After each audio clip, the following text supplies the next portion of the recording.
build a big stone, you never go back to see it. Right. For years. But when your mother tells you a story, when you tell that story again, you can visualise your mummy in your mind, you know. You don't need to go and visit her grave.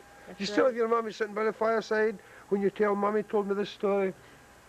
That was more important to you. Well, that's father how she told you lives the on. story. She lives on in your mind. Sure. She's not dead. You don't need to visit her grave. You don't need to build a big stone for her. She's with you all the time.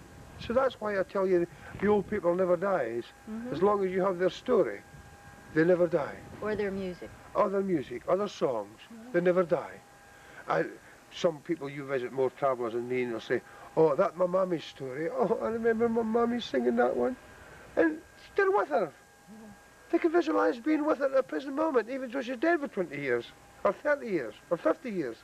That was my mummy's story. That's my mummy's song. They're just with her in spirit. So the old folk are not gone. They're gone from sight, but they're not gone from memory. No, that's all it's all about. Well, this is what my daddy lived it for many years. He put me to school.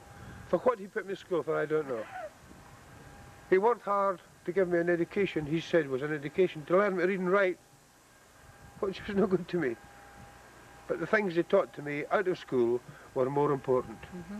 Make baskets, make horn spoons, make leather laces, and all the wonderful crafts he taught me were more important than actually being in school to me. Oh, I'm glad today I can read and write, but that just comes second to me. But the things he taught me were more important.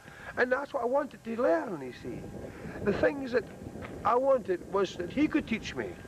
But he maintained that he wanted to send me to school for one reason. He was in the 1914 war. And when he was wanted to write a letter to my mother, he had to get someone else to write it for him. And told all these things to another soldier to write for him.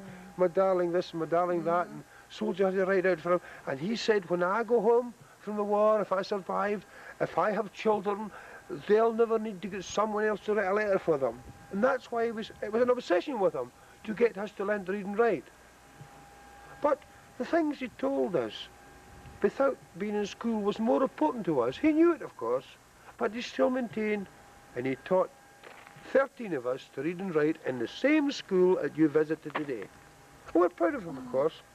I mean, otherwise, the things that they taught me were more important to me, but it's nice to be able to read and write, you know, too. It comes in handy once in a while, even though I never use it much. I mean, I don't write much letters.